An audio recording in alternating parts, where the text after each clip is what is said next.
C'est une envie qui est née très tôt. Vers 11-12 ans, j'avais envie d'être architecte, sans savoir nécessairement ce que c'était. Quand j'étais enfant, un architecte, c'était plutôt quelqu'un qui fabriquait des infrastructures, des ponts. C'est quand je suis arrivé en première à tourner que j'ai vraiment découvert ce qu'était vraiment l'architecture.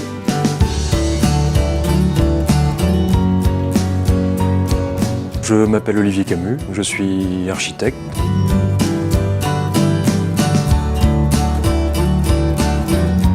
Je suis fondateur et co-gérant de l'atelier Tank Architecte qui est à Lille. J'ai fondé cet atelier avec Lidéric Vauvy et l'atelier existe depuis 2004.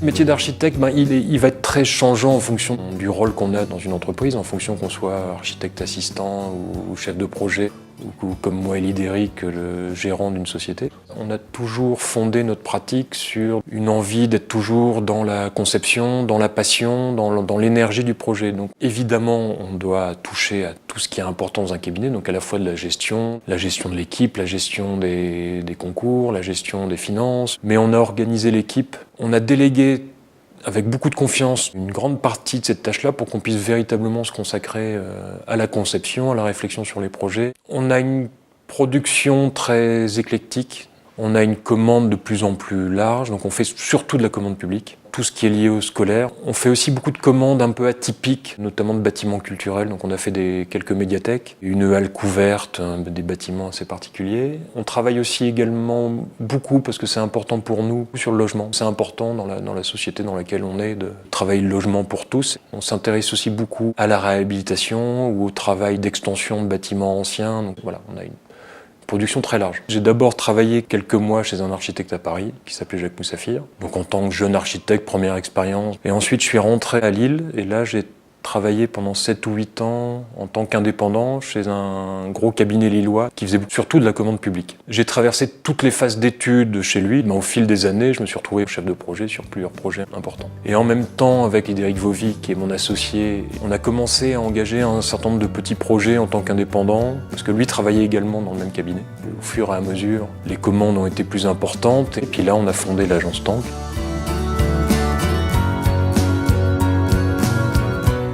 Je suis français, donc j'ai d'abord fait mes études en France. J'ai fait un bac E, donc c'est un lycée qui est spécialisé en mathématiques, physique et un peu de robotique à l'époque. Et ensuite, je suis arrivé donc à Saint-Luc-Tournai, aujourd'hui Loki, pour faire mes études d'architecte, et j'ai été diplômé en 1999. Ce qui est passionnant dans ces études-là, c'est que ça demande un champ de compétences extrêmement vaste. Il y a à la fois des sciences, le maths, physique, toutes les propriétés des matériaux, etc. Évidemment, en passant par le projet, on découvre tout ce qui est aussi créatif, la recherche sur l'espace, les maquettes, le dessin. On parle d'histoire, on parle de sciences humaines, on parle de tout, on parle du monde, et c'est ce qui est très puissant quand on commence ces études-là.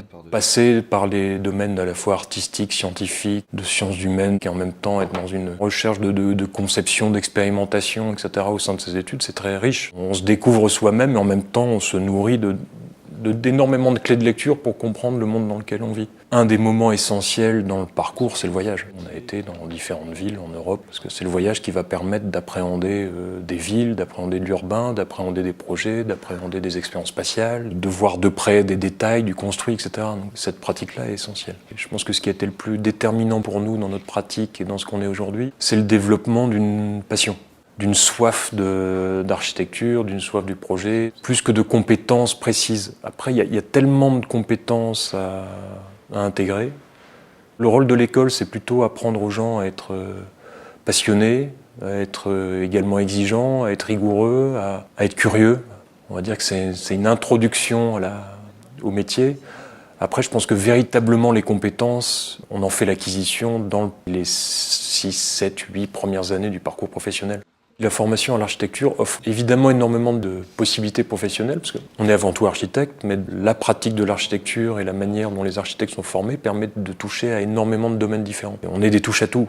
Donc intellectuellement, on est très souple, on arrive à passer dans des domaines extrêmement différents. Les compétences d'architecte sont demandées dans beaucoup de domaines. À la fois ce qu'on appelle traditionnellement la maîtrise d'œuvre, mais aussi en urbanisme, en architecture, en scénographie, tout ce qui est lié à la maîtrise d'ouvrage, à la programmation. Il y a énormément de domaines culturels, aussi dans l'ingénierie. Il y a un éventail de possibilités extrêmement large. Il n'y a pas un profil type du diplômé en architecture. Au départ, il faut être extrêmement passionné, il faut être conscient que ça demande un engagement profond. notamment les 10 premières années qui demandent à faire beaucoup de sacrifices. Il faut être prêt à ça. C'est pas quelque chose qui se fait par hasard, qui se fait facilement.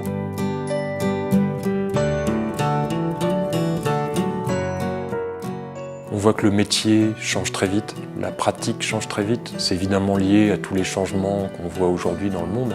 On est dans des enjeux climatiques, des enjeux de société qui n'étaient pas du tout les mêmes quand on était étudiant. Maintenant, c'est devenu un vecteur essentiel. On ne peut pas le contourner, il faut évidemment travailler dans ces enjeux-là. On adapte notre pratique à ça. Ça demande une éthique de travail, une éthique de production de plus en plus forte. On doit se questionner là-dessus, sur de quelle manière on construit, de quelle manière on consomme, de quelle manière on utilise l'énergie. On essaye d'avoir une pratique de l'architecture beaucoup plus humaniste, donc très attentive à l'homme, très attentive évidemment à l'environnement, mais on essaye surtout de la replacer dans la société.